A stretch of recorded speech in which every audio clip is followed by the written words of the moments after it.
आगे बढ़ते हुए बात करेंगे अपने खास कार्यक्रम इनसाइड स्टोरी की। इनसाइड स्टोरी में आज बात होगी उमेश पाल हत्याकांड के बाद हो रहे पुलिस और एसटीएफ के ताबड़तोड़ एक्शन की, जिसकी जद में अतीक के परिवार के लोग हैं, रिश्तेदार हैं, सगे संबंधी हैं, तो वहीं गुर्गों पर भी शिकंजा लगातार कसता जा रहा है। इसके अलावा जब से पुलिस को इस बात की भनक लगी है कि उमेश के कत्ल के बाद अतीक के बेटे असद के भागने में मुख्तार गैंग ने मदद की थी, तब से मुख्तार अंसारी और उसके करीबियों पर भी एक्शन तेज हो गया है। यानी कि कत्ल के बाद से अतीक और मुख्तार अंसारी के बीच भाईचारा अब देखने को मिल रहा है। मुसीबत आई तो दोनों एक साथ आ गए और दोनों ही उत्तर प्रदेश के नामी गैंगस्टर्स हैं। इस बात को सभी जानते हैं। दोनों के अपने अपने बड़े गैंग्स हैं, अतीक अहमद और मुख्तार अंसारी। और आपको बता दें कि गुनाहगार चाहे जितना भी शातिर हो, पुलिस उस तक पहुंच ही जाती है। उमेश पाल की हत्या के लिए अतीक अहमद ने फुल प्रूफ प्लानिंग की थी, लेकिन पुलिस और एसटीएफ की टीम एक एक कर कत्ल में शामिल सभी किरदारों को लगातार बेपर्दा कर रही है। कई लोग अभी तक सामने आ चुके हैं, कई लोग ऐसे हैं जो अभी भी पर्दे के पीछे हैं। इस पर खास रिपोर्ट आप देखिए।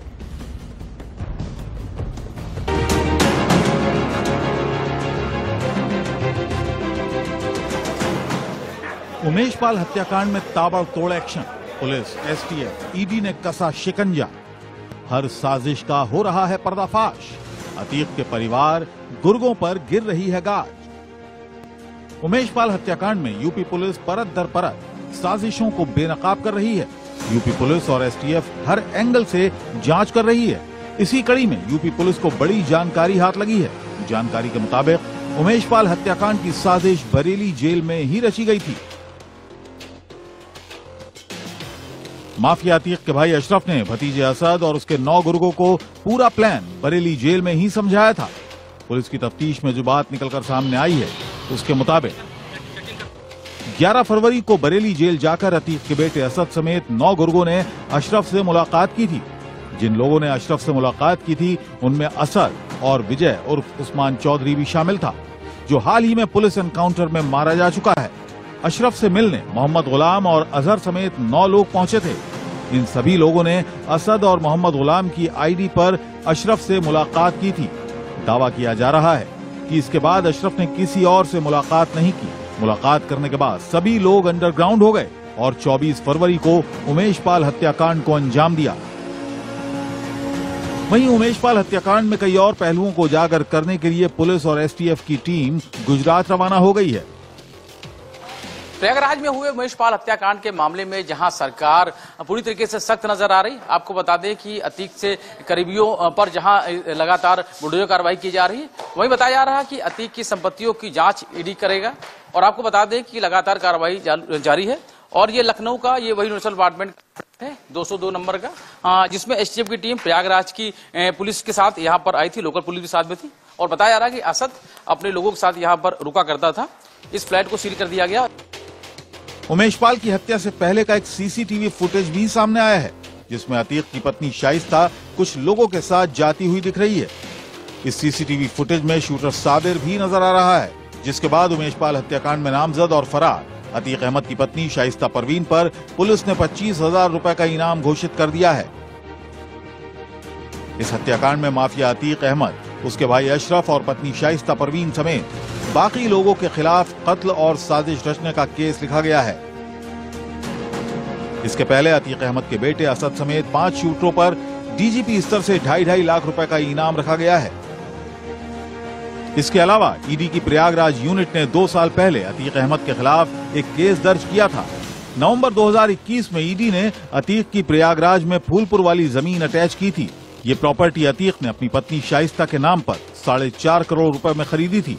लिहाजा उमेश पाल की हत्या के बाद ईडी हेडक्वार्टर ने अतीक के खिलाफ दर्ज केस में जल्द कार्रवाई करने के निर्देश दिए हैं। ईडी के अधिकारी अतीक की प्रयागराज, कौशाम्बी और लखनऊ में मौजूद 60 करोड़ रुपए की प्रॉपर्टीज की फाइलें देख रहे हैं, जिससे इन्हें भी अटैच किया जा सके। मतलब साफ है, उमेश पाल हत्याकांड के बाद से अतीक और उसके परिवार पर पुलिस और ईडी का शिकंजा कसता जा रहा है। प्रयागराज में हुए उमेशपाल हत्याकांड के मामले में जहां सरकार पूरी तरीके से सख्त नजर आ रही, आपको बता दें कि अतीक से करीबियों पर जहां लगातार बुलडोजर कार्रवाई की जा रही है, वहीं बताया जा रहा है कि अतीक की संपत्तियों की जांच ईडी करेगा। और आपको बता दें कि लगातार कार्रवाई जारी है। और ये लखनऊ का ये वही नोडल डिपार्टमेंट है 202 नंबर का, जिसमें एसटीएफ की टीम प्रयागराज की पुलिस के साथ यहाँ पर आई थी, लोकल पुलिस भी साथ में थी। और बताया जा रहा है कि असद अपने लोगों के साथ यहाँ पर रुका करता था। इस फ्लैट को सील कर दिया गया और ये वही फ्लैट है जहां पर वो मोबाइल फोन मिला था और जिसको लेकर बताया जा रहा था कि वो गुमराह करने के लिए वो फोन यहाँ पे छोड़ा गया था। ये फ्लैट सील है, आप देख सकते हैं कि यहाँ पर सील की मोहर भी नजर आ रही है और यहाँ पे कुछ सामान भी बाहर पड़ा हुआ। ये नहीं कह सकते कि ये सामान किसका है, लेकिन ये जरूर बताया जा रहा है कि ये फ्लैट अतीक अहमद का है या उसके नाम से या करीबियों के नाम से। इसके बारे में फिलहाल अभी जानकारी नहीं है, लेकिन ये जरूर है कि यहाँ पर एसटीएफ की टीम आई थी और ये माना जा रहा है कि अतीक के नाम से या अतीक के करीबियों के नाम से ये फ्लैट हो सकता है। यहाँ पर जानकारी ये भी मिली कि असद यहाँ पर अक्सर रुका करता था, आना जाना था यहाँ पे लोगों का। इस फ्लैट को सील कर दिया गया है, जांच के दायरे में ये फ्लैट भी है। अंदर से बहुत सारी चीजों को भी चेक किया गया था जो जांच टीम यहाँ पर आई थी। तो जिस तरीके से संपत्तियों का ब्यौरा खंगाला गया है, खंगाला जा रहा है और लगातार करीबियों पर बुलडोजर कार्रवाई हो रही है जो अतीक अहमद से जुड़े हुए लोग हैं। और वही ये भी कहा जा रहा है कि अतीक की संपत्तियों की जांच ईडी करेगा। और ये इस फ्लैट की भी जानकारी आपको दी गई, ये 202 नंबर है, नोडल अपार्टमेंट का ये फ्लैट है जिसको सील किया जा चुका है। अब देखना होगा कि जो लगातार अब कार्रवाई हो रही है वो इसमें क्या कुछ और तस्वीरें सामने आती हैं। अरशद के साथ रवि कुमार, इंडिया लखनऊ। तो देखिए, एक एक कर मुसीबत लगातार बढ़ती जा रही है, चाहे मुख्तार अंसारी हो या फिर अतीक अहमद, जो पूरा साम्राज्य है, चाहे वो उनका हो या फिर गुर्गों का, रिश्तेदारों का, सभी पर शिकंजा कसता जा रहा है। ज्यादा जानकारी के साथ मेरे साथ हमारे रिपोर्टर जुड़ गए हैं, उनका रुख कर लेते हैं। रवि कुमार मेरे साथ लखनऊ से जुड़ गए हैं, बहराइच से संजय मिश्रा हैं, इसके अलावा विकास मिश्रा प्रयागराज से मेरे साथ हैं। वहीं गुजरात में चूंकि साबरमती जेल में बंद है अतीक अहमद और उससे पूछताछ करने के लिए एसटीएफ की टीम पहुंची है। जिगर देवानी इस पर ज्यादा जानकारी देंगे। सबसे पहले मैं चलती हूं रवि के पास। रवि, इनसाइड स्टोरी चूंकि हमारे खास कार्यक्रम का नाम है और ऐसे में हमारी कोशिश रहती है कि अंदर की जानकारी अपने दर्शकों तक हम पहुंचाएं। जानकारी मिल रही है कि लखनऊ का एक बिल्डर भी सब में शामिल था जिसकी तरफ से मदद की गई थी, फंडिंग की गई थी इस पूरे हत्याकांड की। इसकी पूरी इनसाइड स्टोरी क्या है, कौन है ये बिल्डर लखनऊ का? लेकिन सूत्रों के हवाले से जानकारी आई है कि 1 करोड़ 20 लाख रुपए के करीब का ये ठेका दिया गया था इस पूरे कांड के लिए। हालांकि इसकी कोई पुष्टि नहीं है क्योंकि आधिकारिक बयान जब तक नहीं आता इस मामले को लेकर तब तक कुछ कहा नहीं जाता। हालांकि सूत्रों के हवाले से खबर जरूर है, लखनऊ का कोई बिल्डर है और जिसने इसके लिए 1 करोड़ 20 लाख रुपए का ठेका दिया था। ये सारी जानकारी सूत्रों के हवाले से। उसके अलावा जो जानकारी और मिली है कि अभी तक जो नेटवर्क चल रहा था अतीक और अशरफ के बीच का, कि जो फेस टाइम ऐप के जरिए आपस में बात की थी, शूटरों से बातचीत की गई थी, पूरा ताना बुना गया था। पहले ये जो हत्याकांड का जो ठेका किसी और को दिया गया था, बाद में किसी और को दिया गया था और इस घटना को भी किया गया। कई बार साजिश रची गई थी। अब जैसे वक्त गुजर रहा है वैसे वैसे इस पूरे घटनाक्रम में के तार हैं वो जुड़ रहे हैं। अभी तक जो तस्वीर नजर आ रही थी उसमें जो भी शूटर या पूरे घटनाक्रम में नजर आ रहे थे उनको माना जा रहा था। उसके अलावा अतीक का परिवार को इस मामले में आरोपी बनाया गया था और उसके बाद लगातार जिस तरीके से जांच पड़ताल आगे बढ़ रही थी उसमें अब कितने सारे नाम अभी तक आ चुके हैं और अभी कितने सारे नाम और आने बाकी है, ये जांच का विषय है। क्योंकि 20 से ज्यादा टीमें इस पूरे मामले को लेकर जांच कर रही हैं, प्रयागराज पुलिस की, और उसके अलावा एसटीएफ की भी टीमें हैं, अलग अलग जगहों पर छापेमारी कर रही हैं। अलग अलग प्रदेशों में जहां पे भी असद या गुड्डू मुस्लिम या दूसरे शूटर्स के छुपे होने की खबर है, वहां की प्रदेश की पुलिस से मदद दी जा रही है, चाहे मुंबई हो, गुजरात हो, बिहार हो, मध्य प्रदेश हो, पश्चिम बंगाल हो, जहां पर भी कई संभावना हो रही है वहां पर इनपुट के आधार पर बातचीत की जा रही है। सबसे बड़ी बात यह है कि इसमें अब कई सारे खुलासे हैं वो होते जा रहे हैं, कई सारी नई जानकारियां सामने आ रही हैं। लेकिन अभी तक अगर कुल मिला के अगर इस पूरे मामले का सार देखें तो अतीक अहमद ही कहीं ना कहीं इस पूरे मामले की मेन वजह अभी तक निकल कर आ रहा है कि जिसके कहने पर एक घटना की गई। अभी तक जो जानकारी मिल रही है, हालांकि सूत्रों के हवाले से ही खबर आई है, जब तक इस पूरे मामले का खुलासा नहीं होता, इस पूरे मामले को लेकर सभी जो आरोपी हैं वो पकड़े नहीं आते। बिल्कुल, कई लोग ऐसे हैं जो कि सामने आ चुके हैं, लेकिन अभी भी कई आरोपी इस पूरे मामले में ऐसे जो कि पर्दे के पीछे हैं। रवि, आप मेरे साथ बने रहिए। आशीष गुप्ता भी मेरे साथ जुड़ गए हैं बरेली से। आशीष, एक के बाद एक कई गिरफ्तारियां हो रही हैं, इनाम जो है वो घोषित किए जा रहे हैं अलग अलग लोगों पर जिनकी तरफ से इस पूरे हत्याकांड में कहीं ना कहीं योगदान दिया गया, सहयोग किया गया। बरेली से क्या अपडेट है?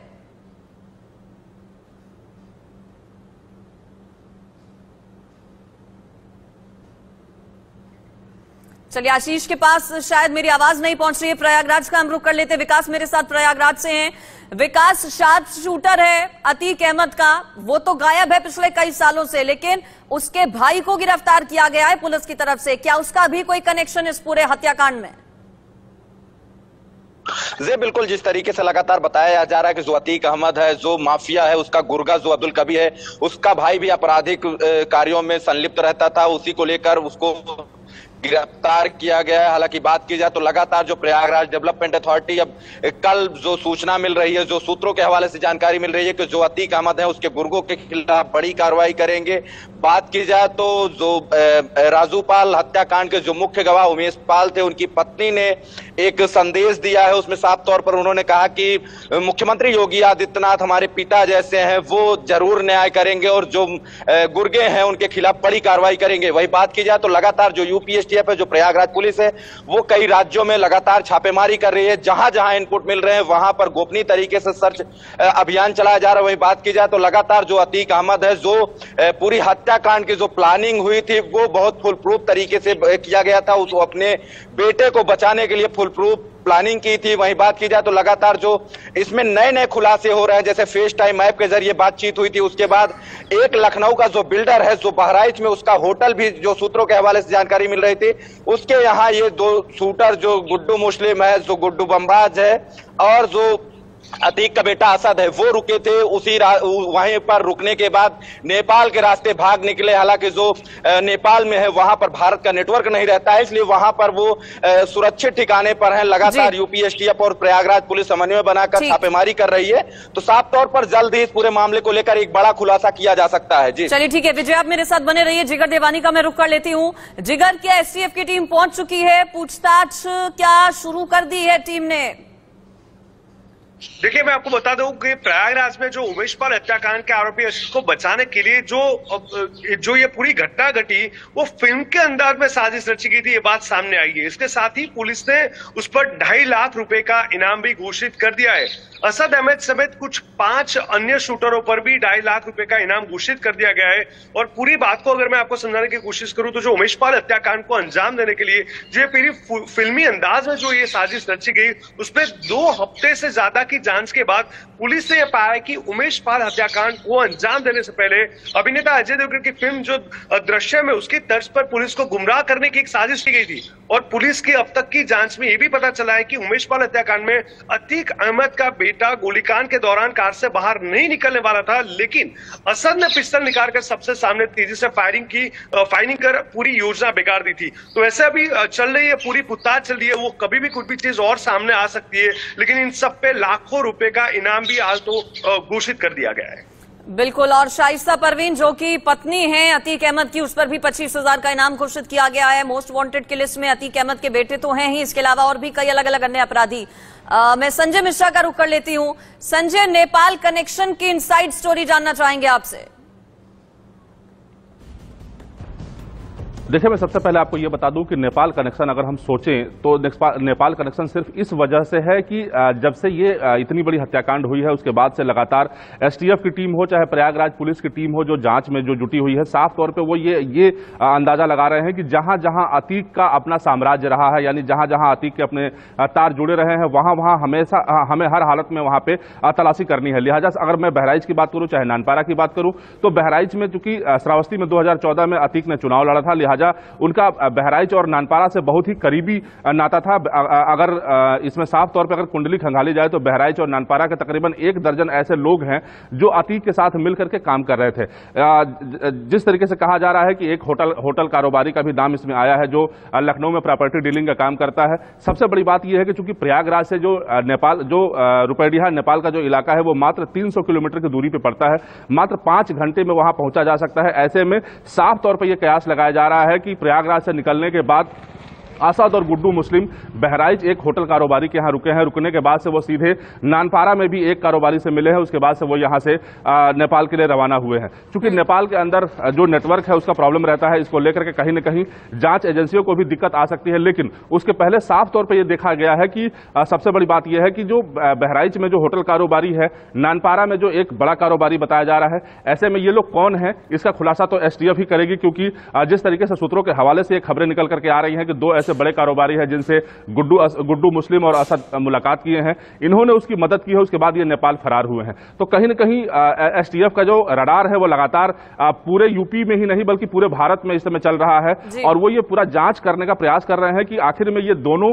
ऐसे शार्प शूटर कहां फरार हुए हैं। और निश्चित तौर पे जैसे आज ही हमने बात की, जो मंत्री हैं अनिल राजभर सरकार के, उन्होंने साफ तौर पे कहा कि अगर पाताल में भी अगर ये दोनों अपराधी गए होंगे तो उन्हें हम खोद निकालेंगे। तो निश्चित तौर पर कहीं न कहीं पुलिस जो है वो धैर्य बना करके अपना काम कर रही है। प्रयागराज पुलिस लगातार जांच कर रही है। एसटीएफ की टीमों की निगाह पर जो होटल कारोबारी हैं वो भी हैं और जो नानपारा के कारोबारी हैं वो भी हैं। देखने वाली बात होगी कि कितना जल्दी एसटीएफ का जो हाथ है इनके गिरबान तक पहुंचता है, क्योंकि एसटीएफ भी वही कर रही है। वो जांच करने के बाद जब ये पूरा सबूत इकट्ठा कर लेगी उसके बाद इन लोगों के ऊपर हाथ डालेगी। ठीक है संजय, मेरे साथ रवि लखनऊ से हैं।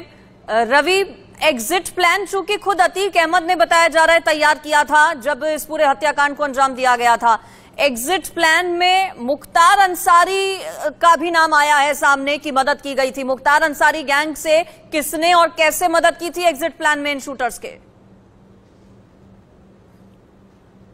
घटनाक्रम को अभी तक देखें तो इनसाइड स्टोरी के हिसाब से तो उसमें जो घटना की वजह है वो जमीन खरीद फरोख्त भी हो सकती है। उसके अलावा एक जो मामला चल रहा, जो पाल वाला मुख्य गवाह थे उमेश पाल, ये वजह हो सकती है। उसके अलावा कुछ और वजह भी देखी जा रही है, क्योंकि हर पहलू पर जो जांच टीम है वो जांच कर रही है। अब एक बिल्डर का नाम आ रहा है जिसने कहा जा रहा है कि उसने पूरा ठेका दिया था 1 करोड़ 20 लाख रुपए के। हालांकि सूत्रों के हवाले से इसकी कोई पुष्टि नहीं कर रहा है, ना इंडिया न्यूज की पुष्टि कर रहा है, लेकिन सूत्रों के हवाले से खबर जरूर सामने आ रही है जानकारी के तौर पर। अब अगर बात करें तो जिस तरीके से घटना को लेकर अभी तक सारी जानकारी आई है, शूटरों ने घटना की, उसके पहले रेकी की गई, उसके पहले किसी और को ठेका दिया गया था।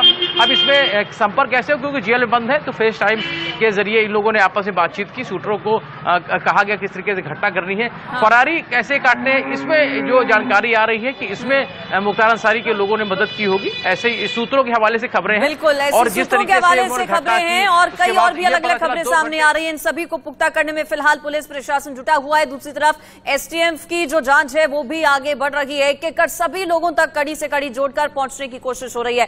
आप सभी का इस पर बहुत शुक्रिया मेरे साथ जुड़ने के लिए और तमाम जानकारी देने के लिए। तो अपडेट्स इस पूरे केस से जुड़े हुए लगातार आ रहे हैं, पल पल अपडेट आ रहा है। मुख्तार अंसारी का भी नाम इसमें सामने आया है कि मुख्तार अंसारी गैंग के सदस्यों ने भी मदद की थी। अपडेट पहुंचाएंगे आप तक, फिलहाल एक ब्रेक।